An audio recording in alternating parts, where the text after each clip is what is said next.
Friends, नमस्कार। स्वागत है आपका आपके अपने यूनिक एसडी सेंटर के ऑनलाइन क्लासेज में जो कि यूट्यूब पे चल रही हैं। तो चलिए शुरू करते हैं आज का हम अपना टॉपिक, जो कि बहुत ही बढ़िया टॉपिक होने वाला है।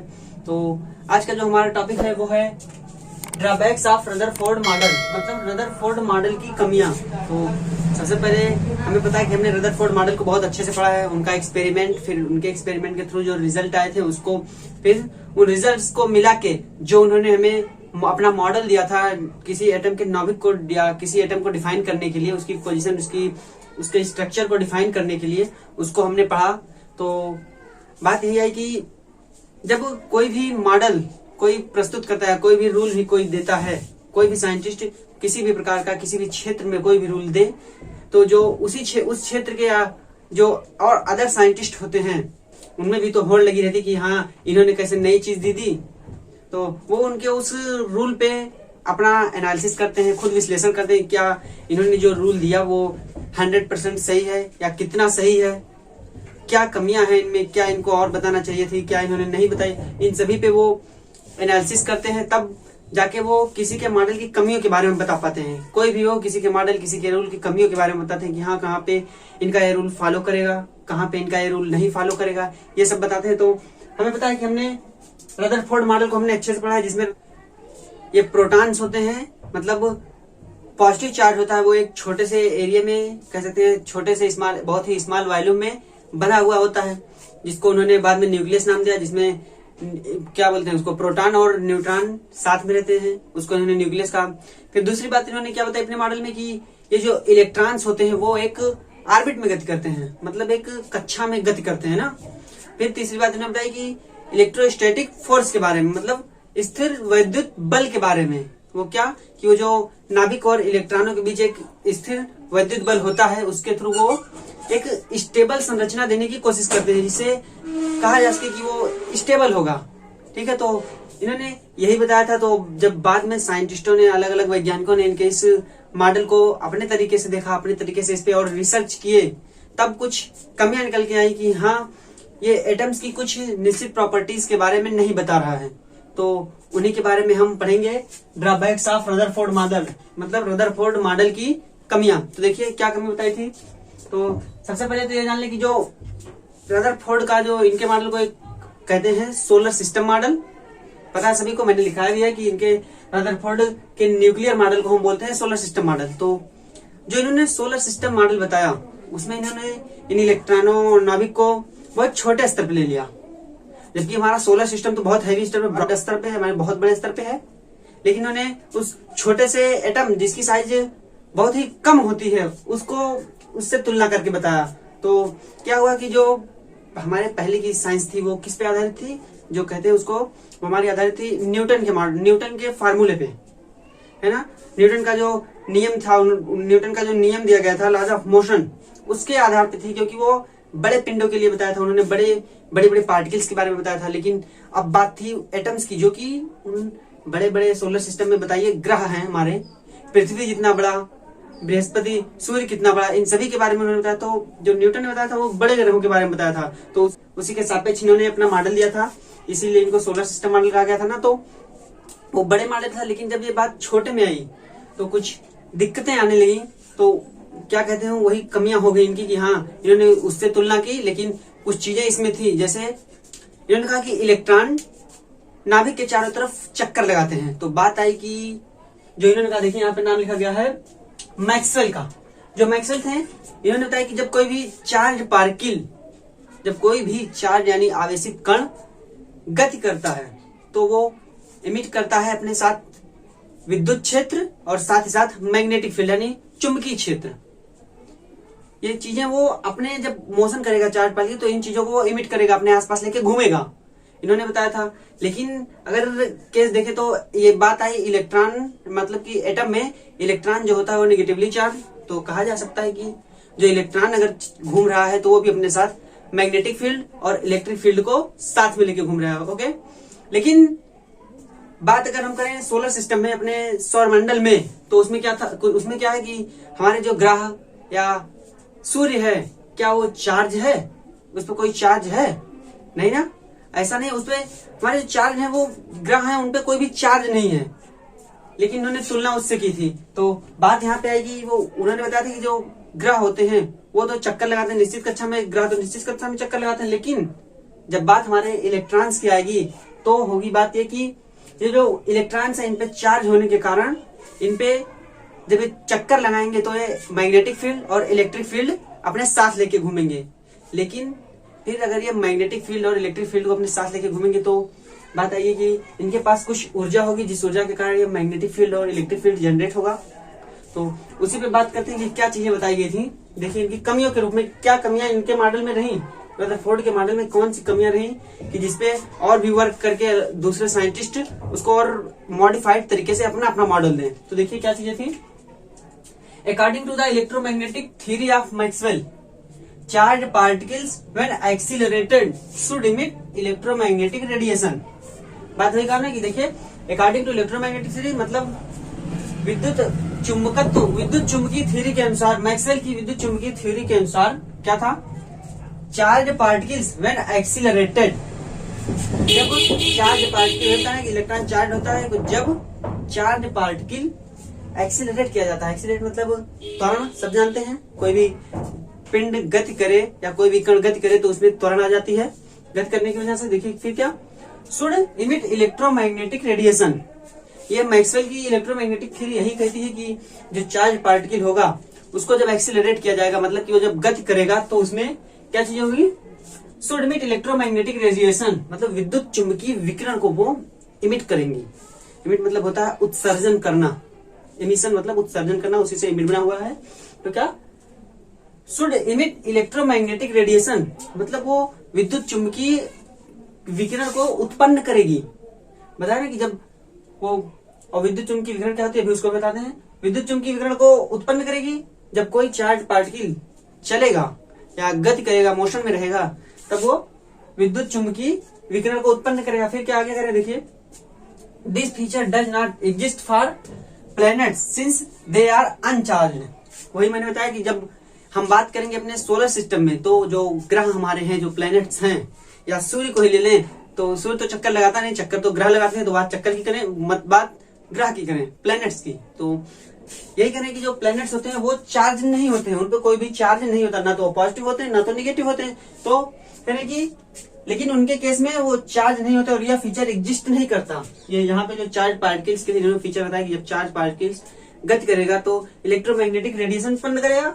लेकिन यहाँ पे फिर बात वही, इसलिए साइड में लिख दिया गया है कि this feature does not exist for planet, या ग्रहों के लिए, ग्रहों के संबंध में यह बात सही नहीं है। फिर क्या कहा, देखिए therefore an electron in an orbit will emit radiation। बात आई ना कि जब अभी तो कोई भी स्पेशल पार्टिकल्स के लिए नहीं करते, वो कहते हैं चार्ज पार्टिकल्स, वो चाहे जो भी हो। लेकिन अब जब एटम की व्याख्या हम करेंगे तो उसमें इलेक्ट्रॉन आएगा। तो देखिए क्या, therefore an electron in an orbit will emit radiation, मतलब जो इलेक्ट्रॉन होगा वो जब गति करेगा तो रेडिएशन को इमिट करेगा, मतलब रेडिएशन का उत्सर्जन करेगा, विकिरण को उत्पन्न करेगा। वही कह रहे हैं कि therefore an electron is in an orbit will emit radiation, मतलब इलेक्ट्रॉन एक कक्षा में, in an orbit एक कक्षा में जब गति करेगा तो वो रेडिएशन मतलब विकिरण को उत्पन्न करेगा। फिर क्या, द ऑर्बिट, यहाँ पे the energy carried bye radiation comes from electronic motion. अब जो रेडिएशन इमिट होगी वो तो है नहीं अपने मन से, बिना कुछ लिए हुए, एटम के पास से बिना कुछ लिए हुए चली जाएगी इलेक्ट्रॉन से, तो वो इलेक्ट्रॉन से कुछ एनर्जी लेके जाएगी तभी तो विकिरण उत्पन्न करेगी, है ना।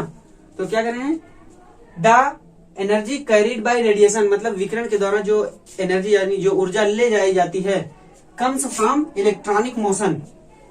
कहें तो ये कह रहे हैं कि जो ऊर्जा उस विकिरण के द्वारा ली जाती है वो इलेक्ट्रॉन की इलेक्ट्रॉनिक गति के कारण, यहाँ पे इलेक्ट्रॉनिक मोशन लिखा हुआ है, इलेक्ट्रॉनिक मोशन मतलब इलेक्ट्रॉन की गति के कारण वो ऊर्जा उस विकिरण में होती है, तभी उस विकिरण का उत्सर्जन होता है। फिर क्या, देखिए the orbit will thus continue to shrunk.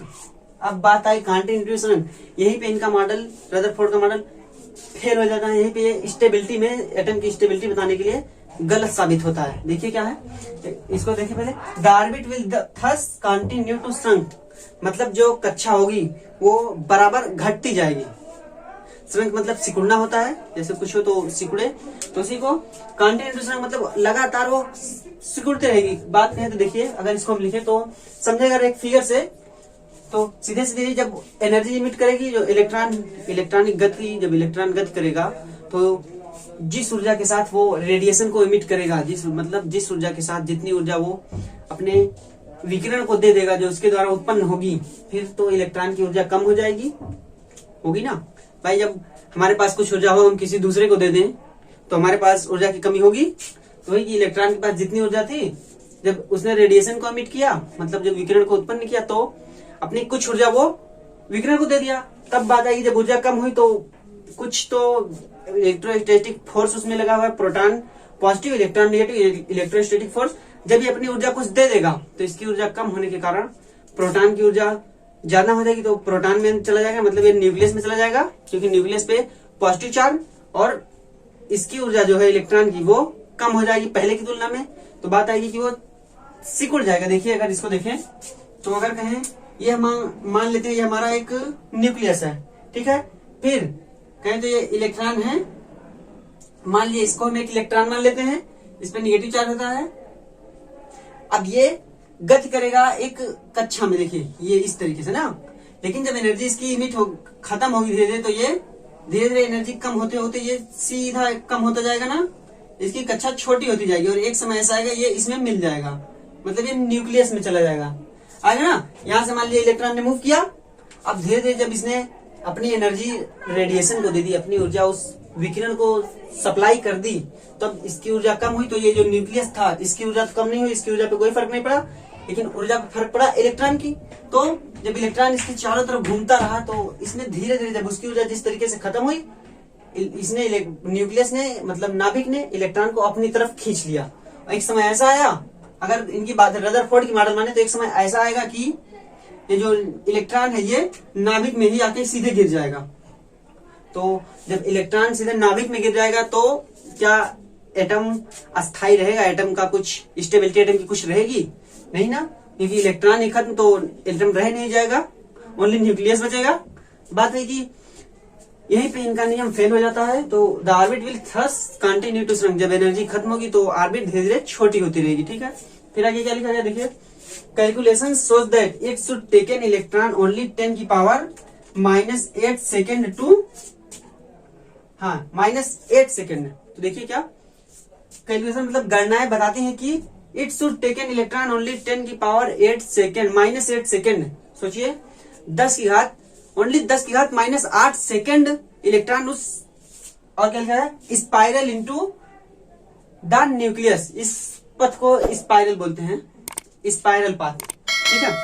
Spiral मतलब होता है सर्पिल, सर्पिल यानी सर्प क्या का गोल गोल कह सकते हैं, सर्पिल पथ, ठीक है। क्या कहना है, calculation shows that it should take an electron only 10 की power -8 second to spiral into the nucleus. यानी गणनाएं ये बताती हैं, रदरफोर्ड के मॉडल के अनुसार की गणनाएं ये बताती हैं कि अगर ऐसा हुआ और वो कक्षाएं धीरे धीरे कंटिन्यूस श्रंक होती गई, सिकुड़ती गई, तो ये इलेक्ट्रॉन जो है वो किसी नाभिक के कक्षा में सिर्फ स्पाइरल बोला है, तो स्पाइरल मतलब स्पाइरल कक्षा में स्पाइरल बनाएंगे भाई, कक्षा तो रहेगी नहीं, वो स्पाइरल धीरे धीरे छोटी होती जाएगी, उसी में सिर्फ 10 की घात -8 सेकेंड तक रह पाएंगे, ओनली 10 की पावर -8 सेकेंड। सोचिए 1 सेकेंड और 10 की पावर -8 सेकेंड में बहुत अंतर है ना। फिर क्या, but this does not happen, लेकिन यह होता नहीं है ना। किसी एटम का क्या कोई एटम कभी खत्म हो जाता है? नहीं, एटम तो बना ही रहता है। इलेक्ट्रॉन अगर नाभिक में गिर जाएगा तो एटम तो खत्म हो जाएगा, तो यही बात यहाँ पे कही, but this does not happen, लेकिन यह केस होती नहीं है, यह बात नहीं होती है। अगर ऐसा होता तो कोई भी एटम, किसी भी एटम का अस्तित्व नहीं होता, कोई भी एटम हमारे जानने में नहीं होता। अगर उसका जो इलेक्ट्रॉन है वो नाभिक में गिर जाता तो ऐसा संभव नहीं था कि कोई भी एटम को हम पढ़ पाते हैं, किसी भी एलिमेंट को जान पाते हैं। और क्या कहने देखिए, thus the Rutherford model can not explain the stability of an atom. यही बात आके कहती है कि रदरफोर्ड के मॉडल ने एटम की यानी परमाणु की स्टेबिलिटी के बारे में नहीं बताया, सही से वो एक्सप्लेन नहीं कर पाए कि हाँ एटम की स्टेबिलिटी, एटम का अस्थायित्व क्या होगा, क्या किस कंडीशन में एटम अस्थायी होगा, ठीक। तो ये इनकी कमी थी। एक मोस्ट इम्पोर्टेंट कमी और भी है। तो दूसरी बात इनकी क्या है, जो इनके एटम में परमाणु मॉडल में जो दूसरी कमी रही वो क्या है, देखिए, it says nothing about distribution of electron around the nucleus and the energies of these electron. मतलब इनकी थ्योरी ये नहीं, मतलब इनका मॉडल ये नहीं बताता कि ये इलेक्ट्रॉन जो नाभिक के चारों ओर उपस्थित है वो किस प्रकार से उपस्थित है, क्या एक जगह पे एकत्रित है या अलग अलग दूरी पे हैं, ये नहीं बताता। और क्या नहीं बताता, the nucleus and the energy of these electron, और उन इलेक्ट्रॉनों या इन इलेक्ट्रॉनों की एनर्जी, जो ऊर्जाएं हैं इन इलेक्ट्रॉनों की, उनके बारे में ये नहीं बताता। तो ये दो कमियां इनके मॉडल की थी। और एक बात आपके दिमाग में ये भी उठना चाहिए, एक बात उठनी चाहिए कि हम अगर देखें तो जब हमने ये बात आपके दिमाग में उठनी चाहिए कि ये इलेक्ट्रॉन को अगर हम चलने के कारण, है ना, हमने पहले बताया कि इलेक्ट्रॉन गति करते हैं तो सर्पिल पाथ बना के वो न्यूक्लियस में चले जाते हैं। तो अगर ये बात आनी चाहिए दिमाग में कि क्यों ना हम उन इलेक्ट्रॉनों को स्थिर मान लें। मान सकते हैं भाई, अगर ये मान लीजिए ये हमारा नाभिक है, और अगर हम इलेक्ट्रॉन को चलता हुआ मानते हैं तो ऐसे ऐसे चल के नाभिक में एक बार में इलेक्ट्रॉन नाभिक में चला जा रहा है। अगर हम ये नाभिक और इलेक्ट्रॉन को कहीं पे स्थित मान लें, बराबर यहाँ पे स्थिर मान लें, ऐसा मान सकते हैं ना। आपके दिमाग में ये उठना चाहिए कि हाँ, अगर इलेक्ट्रॉनों के गति चलने से, इलेक्ट्रॉनों की गति के कारण एटम का स्थायित्व खत्म हो जाता है, मतलब कि एटम नष्ट हो जाता है, तो हम इलेक्ट्रॉन को क्यों ना स्थिर मान लें। तो बात यही है, कितने एटम्स में इलेक्ट्रॉनों को स्थिर मान सकते हैं, जहाँ पे इलेक्ट्रॉनों का घनत्व बहुत कम हो, नाभिक का घनत्व बहुत कम हो। लेकिन जब बात ज्यादा एटॉमिक नंबर वाले एटम्स की आएगी, एलिमेंट्स की आएगी, तो उसमें जो घनत्व होगा नाभिक के अंदर का वो ज्यादा होगा। और फिर जब नाभिक का घनत्व ज्यादा होगा तो उसमें पॉजिटिव चार्ज ज्यादा हो जाएगा। फिर वह क्या करेगा, वह इलेक्ट्रॉन यानी अपोजिट चार्ज को अपनी तरफ खींच लेगा, है ना। तो जिससे कि हमको क्या प्राप्त होगा, थॉम्सन के परमाणु मॉडल का एक छोटा सा रूप। क्योंकि थॉम्सन ने बताया था जो निगेटिव आयन होता है वो धंसा हुआ होता है, तो थॉम्सन का तरबूज मॉडल है वो धंसा हुआ होता है, और जो पॉजिटिव चार्ज होता है वो पूरी तरीके से डिस्ट्रीब्यूट होता है, एक वेल मैनर में डिस्ट्रीब्यूट होता है, वही जाता है। तो अगर हम इसको स्टेबल मान लेंगे, मतलब स्थिर मान लेंगे इलेक्ट्रॉन को, तो जो स्थिर वैद्युत बल इसके बीच लग रहा है, इनके और इनके बीच, जब डेंसिटी ज्यादा होगी तब ये इलेक्ट्रॉन को अपने पास, अपने अंदर खींच लेगा, जिससे थॉम्सन के परमाणु मॉडल का लघु रूप हमको प्राप्त होगा। ठीक है, तो ये इनके दोनों मॉडल, इनके मतलब कि इनके मॉडल की कमियां हो गई कि हाँ, इनके मॉडल में कौन कौन सी कमियां थी। तो अब बात करेंगे हम हमारी अगली टॉपिक जो होगा। तो अब इनकी कमियां निकलने के बाद साइंटिस्टों ने फिर से प्रयोग किया। एक चीज इनकी कमी इसमें और आ रही है कि जब इन्होंने तुलना की अपने मॉडल की सौरमंडल से, ठीक है, तो अगर सौरमंडल से तुलना की तो जैसा हम सभी को पता है कि जो सौरमंडल में ग्रह हैं वो अपनी एक निश्चित कक्षा में गति करते हैं, है ना, एक निश्चित कक्षा में गति करते हैं। लेकिन इन्होंने कक्षा के बारे में नहीं बताया कक्षा निश्चित है, सिर्फ बताया हाँ एक कक्षा में गति करते हैं, कक्षा के बारे में बताया कक्षा निश्चित है या कैसी है।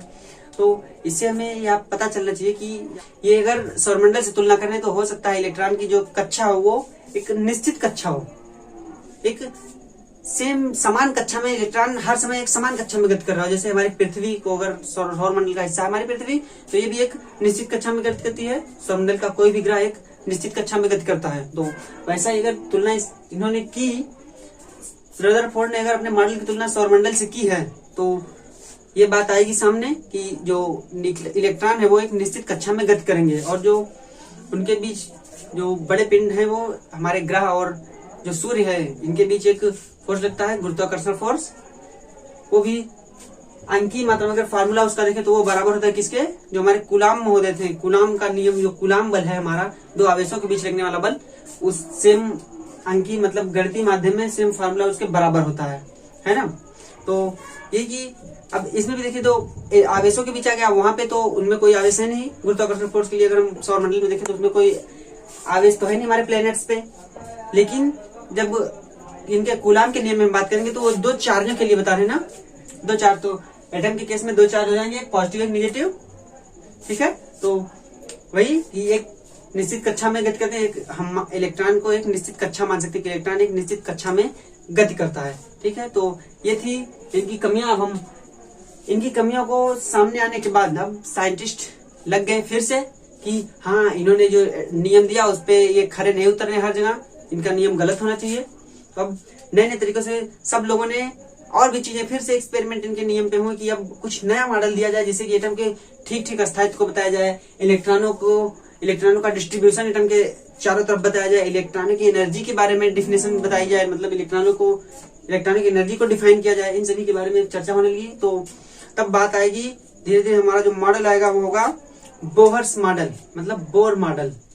ठीक है, तो अब हम अपने अगले टॉपिक देखते हैं कि बोर मॉडल किस तरीके से क्या क्या कौन कौन सी चीजें विकसित हुई, मतलब कौन कौन से नियम, कौन कौन से प्रॉपर्टीज हमको कहाँ से कौन कौन से बिहेवियर्स के बारे में हमको पता चला कि जिससे हम बोर मॉडल के करीब पहुंचते गए, कि मतलब बोर के समीप गए कि हाँ बोर अब बनाइए, अपना नियम कुछ दीजिए, क्योंकि और भी प्रॉपर्टीज के बारे में हमको पता चल चुका है। ठीक है, तो देखते हैं कौन कौन सी टर्म है हमारे पास। तो देखिए क्या विकास हुआ नील्स बोर के मॉडल देने से पहले। ठीक है, तो क्या कर रहे हैं, बोर के परमाणु मॉडल के विकास की पृष्ठभूमि, यानी developments leading to the Bohr's model of atom, मतलब क्या विकास हुए साइंस जगत में कि बोर को अपना मॉडल देना पड़ा एटम को डिफाइन करने के लिए। ठीक है, तो देखते हैं कि क्या चीजें हुई, क्योंकि हम हर चीज के बारे में बारी बारी से पढ़ेंगे, बहुत अच्छे से जानेंगे हाँ कौन कौन सी चीजें सामने आई जिससे बोर को आके अपना खुद का मॉडल देना पड़ा कि हम एटम को डिफाइन कैसे करें। ठीक है, तो देखिए क्या करें हैं, Niels Bohr utilized the results of the studies of interactions of radiations with matter. देखिए क्या नील्स बोर यूटिलाइज, मतलब उसी पे थोड़ा सा और वर्क किया। किस चीज पे अब देखते हैं, मतलब यूटिलाइज यूज भी कर सकते हैं, उसका यूज किया किसका, Niels Bohr utilize the results of the studies of interactions of radiations with matter, मतलब उन अध्ययनों के परिणामों का इन्होंने यूज किया। किन अध्ययनों का, देखिए interactions of radiations with matter, मतलब जो विकिरण थी और जो द्रव्य था उनके बीच जो संबंध है, इंटरेक्शन मतलब संबंध। ठीक है, studies of interaction of radiation with matter, मतलब विकिरण और द्रव्य के बीच जो संबंध था उसका जो अध्ययन था, उनके रिजल्ट्स का इन्होंने यूटिलाइज, मतलब उनके रिजल्ट का और उपयोग किया। फिर क्या कहने हैं, देखिए हैव प्रोवाइडेड इमेंस मतलब होता है अत्यधिक, इस इमेंस का मतलब होगा अत्यधिक। ठीक है, immense information regarding the structure of atoms and molecules.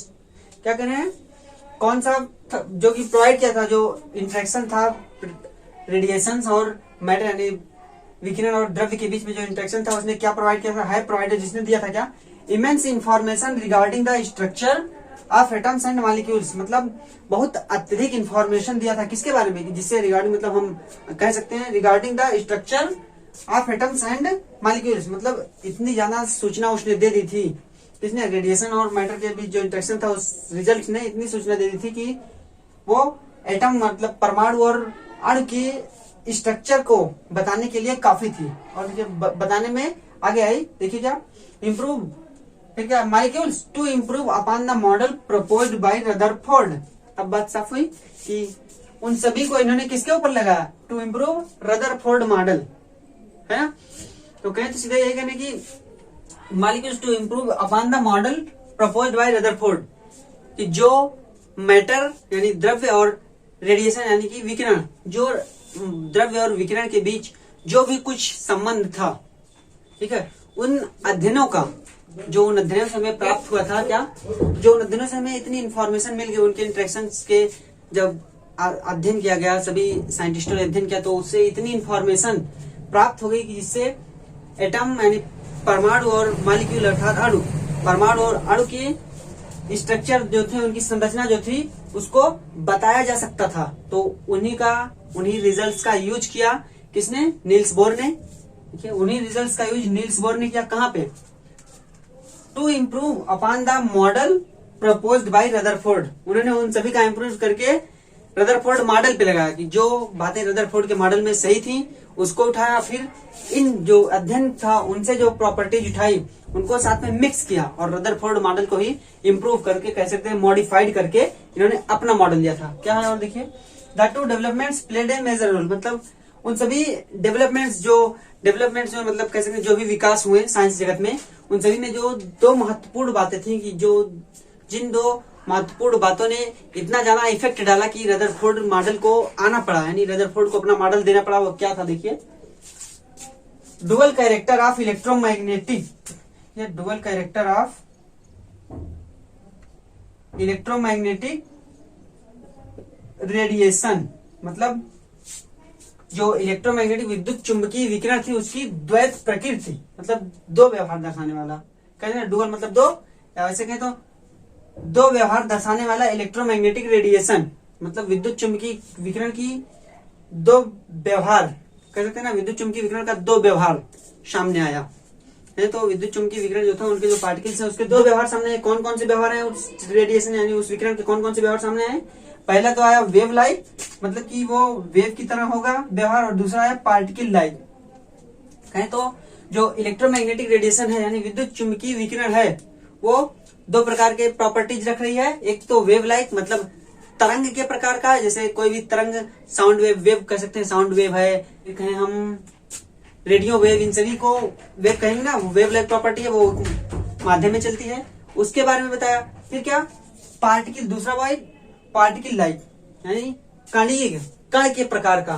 तो वही की जो पहला मेजर रोल जिसने निभाया उनमें पहला जो डेवलपमेंट था वो ये कि जो विद्युत चुंबकीय विकिरण है उसका दो प्रकार का व्यवहार दर्शाना, दो प्रकार का व्यवहार देना विद्युत चुंबकीय विकिरण का। कौन कौन सा?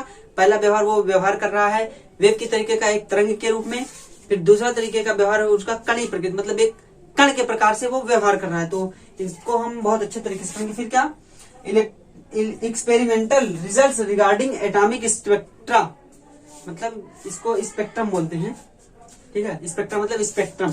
Experimental results regarding atomic spectra मतलब जो प्रायोगिक परिणाम आए किसके? रिगार्डिंग एटॉमिक स्पेक्ट्रम, मतलब उस परमाणु के स्पेक्ट्रम के जो प्रायोगिक परिणाम आए वह भी बहुत ही महत्वपूर्ण रोल निभाते हैं कि ये बोर्स मॉडल हमारे सामने आ पाया। ठीक है, तो क्या स्पेक्ट्रम, अगर स्पेक्ट्रा को समझे तो एक पट्टी होती है, आप इंद्रधनुष को देखा है, सबने देखा, तो इंद्रधनुष में हमें कितने कलर, 7 कलर के रंग दिखाई देते हैं, है ना। तो वही जो पट्टियां बनती हैं वो एक प्रकार के विजिबल लाइट के स्पेक्ट्रम होते हैं, यानी कहे तो लाइट का वो विजिबल एरिया होता है जिसपे हम देख पाते हैं। ठीक है, इतना स्पेक्ट्रा मतलब, और एटॉमिक स्पेक्ट्रा मतलब उस एटम से जो लाइट पार होगी उसकी जो स्पेक्ट्रा बनाएगी। इसको हम बहुत ही ब्रीफ, बहुत ही अच्छे तरीके से पढ़ेंगे अपने आगे, क्योंकि हमको इनके बारे में वेव नेचर के बारे में पढ़ना है, पार्टिकल नेचर के बारे में भी पढ़ना है, फिर एटॉमिक स्पेक्ट्रा के बारे में भी हम पढ़ेंगे, इनका एक्सपेरिमेंटल रिजल्ट जो आएगा उनके बारे में भी हम पढ़ेंगे। तो देखिए ये था, यही सब मेन, ये दो मेन डेवलपमेंट्स हुए, मतलब ये जो दो मेन विकास हुए जिसके कारण बोर को अपना मॉडल देना पड़ा। अब हम बात करेंगे इन्हीं दोनों की। सबसे पहले हम इन्हीं दोनों को पढ़ेंगे। तो इसमें हम सबसे पहले जानेंगे dual character of electromagnetic radiation, मतलब विद्युत चुंबकीय विकिरण की द्वैत प्रकृति के बारे में। ठीक, तो जिसमें हम सबसे पहले पढ़ेंगे क्या, दो प्रकृति है, तो सबसे पहले वाली प्रकृति को पढ़ेंगे वेव लाइट यानी तरंग प्रकृति के बारे में हम पढ़ेंगे। ठीक है, तो चलिए तरंग प्रकृति के बारे में हम शुरू करते हैं। तो हमें पहले पढ़ना है जो पहली प्रॉपर्टी वो विकिरण रखती है, कौन सी? तरंग की। देखिए wave nature of electromagnetic radiation मतलब विद्युत चुंबकीय विकिरण की तरंग प्रकृति। तो अब देखते हैं कि किस तरीके से हमको पता चला कि ये जो विद्युत चुंबकीय विकिरण होती है वो तरंग का भी नेचर रखते हैं, तरंग की भी प्रॉपर्टी, तरंग के भी गुणों को धारण करती है कि जैसे कोई भी आम तरंग जो प्रॉपर्टीज दिखाती है, ठीक उसी तरीके से ये इलेक्ट्रोमैग्नेटिक रेडिएशन भी कुछ ना कुछ तरंग की प्रॉपर्टीज दिखाती है। उसी के बारे में हम देखेंगे। तो सबसे पहले तो बात करें हमें मिली कहाँ से विद्युत चुंबकीय तरंग यानी विद्युत चुंबकीय विकिरण हमको मिली कहाँ से? तो इसके लिए बात करें तो प्राचीन काल से ही अनेक एक्सपेरिमेंट्स हुए। सबसे पहले तो गर्म वस्तुओं से निकलने वाली विकिरण के बारे में पहचाना गया। क्या गर्म वस्तुएं कौन सा विकिरण छोड़ती हैं, क्या अवशोषित करती हैं, इसके बारे में पता किया गया, जिसको ऊष्मीय विकिरण नाम दिया गया। ठीक है, तो फिर जो उसका बाद में अच्छे तरीके से अध्ययन, उसके सामने आने के बाद यानी ऊष्मीय विकिरण के सामने आने के बाद यह साइंटिस्टों ने यह जानने की कोशिश की ये जो ऊष्मीय विकिरण आया है यह बना कैसे होता है, इसका जो फंडामेंटल पार्टिकल्स है वो है क्या, कि जिसके संगठन से इस विकिरण का निर्माण होता है। ठीक, लेकिन इसका जो बहुत ही डीपली अध्ययन किया गया वो 1850 में यानी 1850 में बहुत ही ब्रीफली तरीके से इसको बताया गया कि हाँ किस चीज से गर्म वस्तुएं बनी होती हैं। किस तरीके से ये बनी होती है। फिर बात आगे धीरे धीरे आगे बढ़ी, उसकी खोज होने के बाद फिर पता किया गया कि क्या प्रॉपर्टीज और होती हैं, किस तरीके से ये विद्युत चुंबकीय तरंगें आती है सामने। फिर लगभग 1870 के आसपास जो जेम्स क्लार्क मैक्सवेल हैं, इन्होंने विद्युत चुंबकीय तरंग के बारे में व्याख्या यानी विद्युत चुंबकीय तरंग को बताया।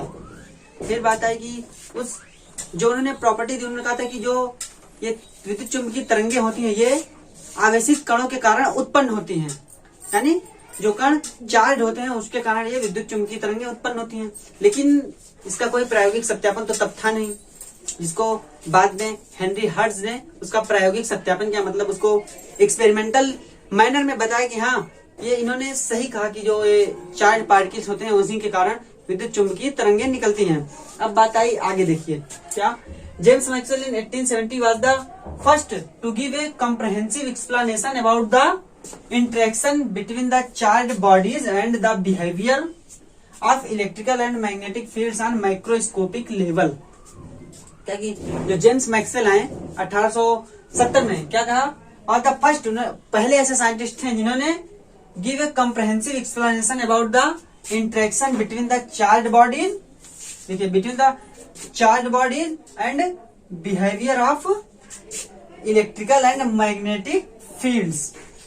ठीक है, तो जेम्स मैक्सवेल पहले ऐसे साइंटिस्ट हुए, यानी पहले ऐसे वैज्ञानिक हुए जिन्होंने क्या बताया, इन्होंने इंटरेक्शन यानी उनके अन्योन्य क्रियाओं किसके किसके बीच, charge bodies and the behaviour of electrical and magnetic field, मतलब उन आवेशित कणों और विद्युत और चुंबकीय क्षेत्र के बीच में जो अन्योन्य क्रियाएं जो संबंध थे उनके बारे में ये पहले ऐसे साइंटिस्ट हुए जिन्होंने इसके बारे में व्याख्या की। और किस लेवल पे किया, देखिए ऑन माइक्रोस्कोपिक लेवल, मतलब बड़े स्तर पे गए। तो मैक्सवेल जब आए तो उन्होंने बड़े स्तर पे यह व्याख्या दी कि जो हमारे जो चार्ज पार्टिकल यानी कोई भी चार्ज बॉडीज होगा, यानी कोई भी आवेशित पिंड होगा वो, और जो बिहेवियर होता है इलेक्ट्रिकल यानी विद्युत क्षेत्र और चुंबकीय क्षेत्र का जो बिहेवियर होता है उनके बीच क्या संबंध है, वो एक दूसरे से किस प्रकार से संबंधित है, वो भी बड़े स्तर पे बताया इन्होंने।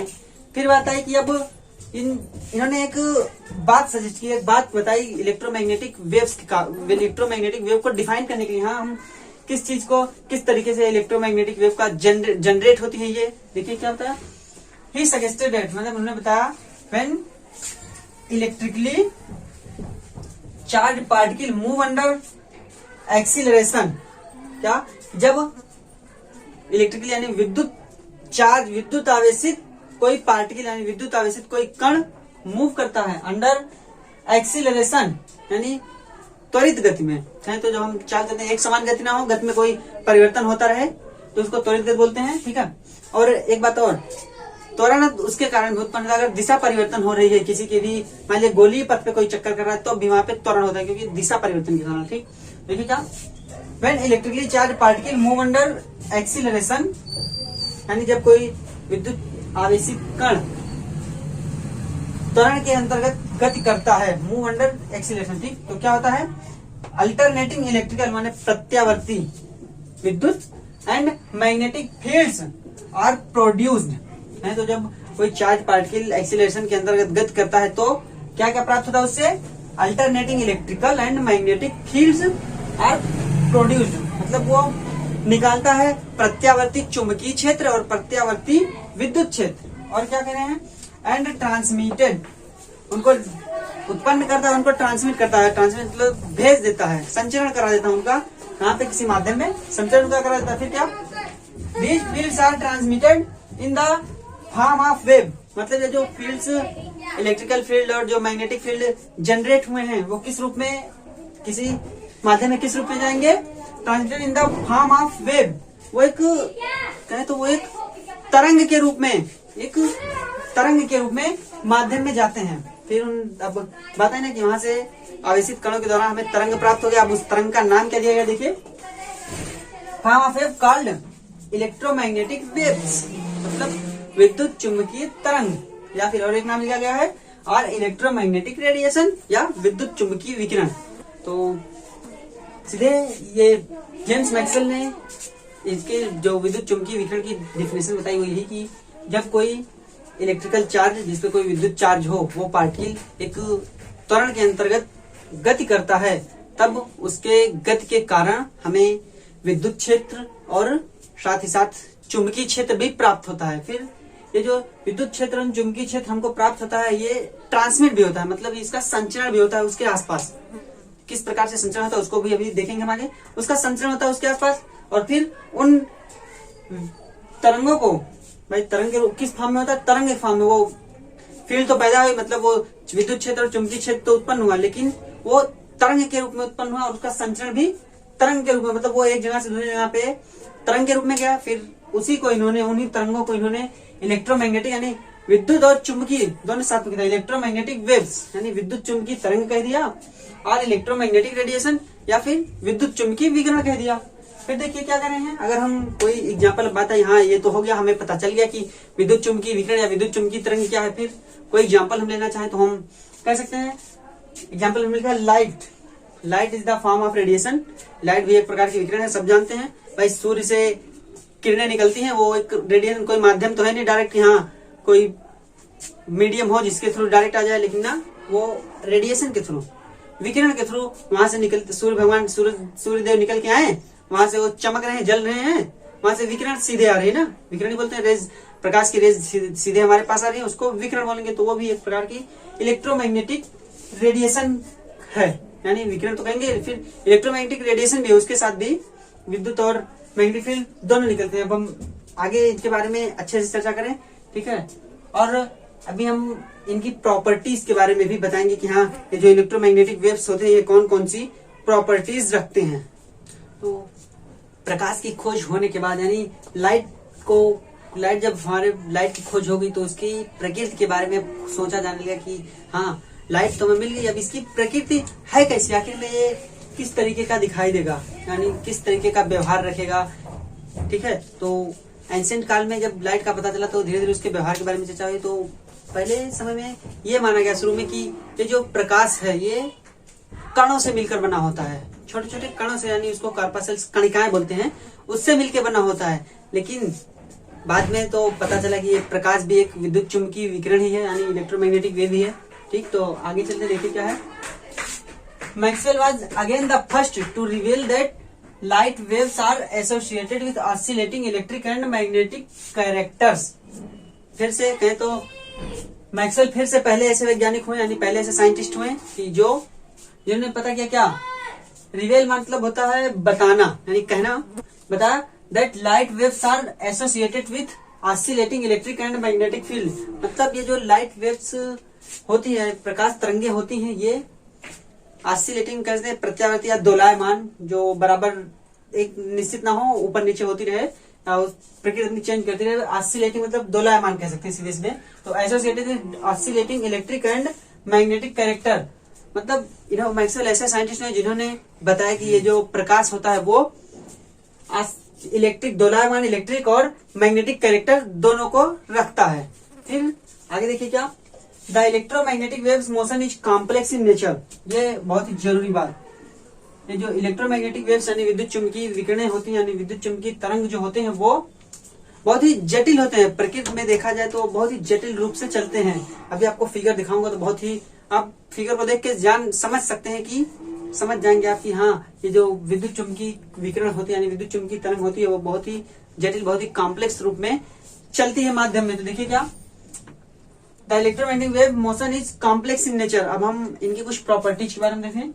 ए few simple properties are given in electromagnetic waves की कुछ प्रॉपर्टीज देख लेते हैं हम कि कौन कौन सी प्रॉपर्टीज ये मिनिमम, कौन कौन सी प्रॉपर्टीज ये रखते हैं जिनको हम कहेंगे अगर हमको कोई इलेक्ट्रोमैग्नेटिक वेव मिल जाए तो कह सकते हैं कि हाँ इसके पास ये प्रॉपर्टीज होनी चाहिए, ठीक है। तो देखिए पहली प्रॉपर्टी हमारी जो है, सबसे पहले तो आप ये फिगर देखिए, फिगर आपको साइड में दिख रहा होगा।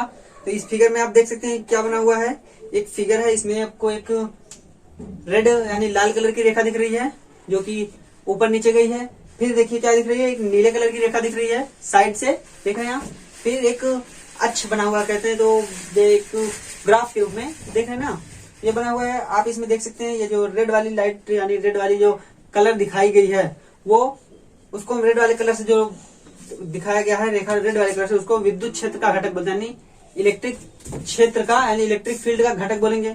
और जो आप देख रहे हैं एक्स लिखा गया, उसको संचरण की दिशा यानी जो वेव है वो उसी क्षेत्र में यानी उसी दिशा में गति कर रही है। ठीक, और क्या है, चुंबकीय क्षेत्र घटक। और ये जो नीले कलर का दिख रहा है आपको, वो चुंबकीय क्षेत्र का घटक यानी मैग्नेटिक फील्ड का घटक कहते हैं, मैग्नेटिक फील्ड कंपोनेंट कह सकते हैं। ठीक है, तो आप देख सकते हैं फिगर में। अब फिर बात करें तो देखिए कौन कौन सी प्रॉपर्टीज या फिगर के थ्रू हम कौन कौन सी प्रॉपर्टीज के बारे में कहना चाहते हैं। देखिए क्या, the oscillating electric and magnetic fields produced by oscillating charge particles are perpendicular to the direction of propagation of waves.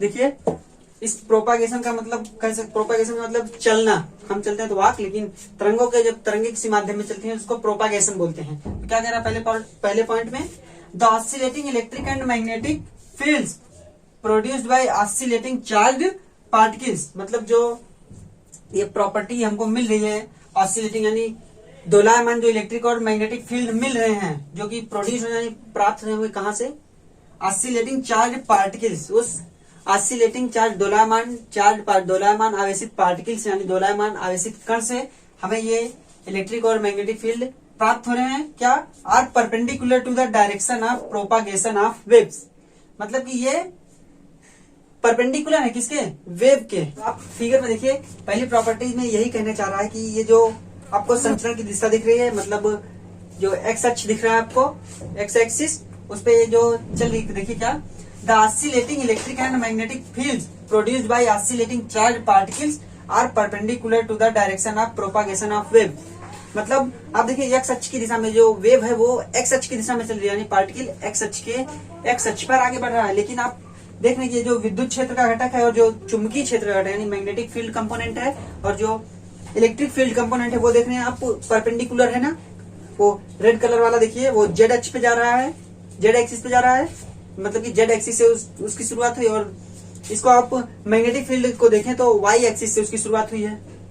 तो यही कहना चाह रहा है पहले पॉइंट में, ये जो निकलती है इलेक्ट्रिक फील्ड और मैग्नेटिक फील्ड यानी ऑसिलेटिंग इलेक्ट्रिक फील्ड और मैग्नेटिक फील्ड जो उस ऑसिलेटिंग चार्ज पार्टिकल के कारण उत्पन्न होती है, वो उस वेव की चलने की दिशा के क्या बोलते हैं उसको, परपेंडिकुलर यानी उसके लंबवत दिशा में चलती है। ठीक है, लंबवत दिशा में चलती है, कह सकते हैं कि उसके परपेंडिकुलर है लंबवत दिशा में। अगर मान लीजिए आपको समझाओ तो 3D फॉर्म में आप सोचिए, 3D में अगर ये ले लेते हैं हम, मान लीजिए कोई 3 एक्सेस है, ये ऐसे, ठीक है, ये 3 एक्सेस है, आप ले सकते हैं 3 एक्सेस।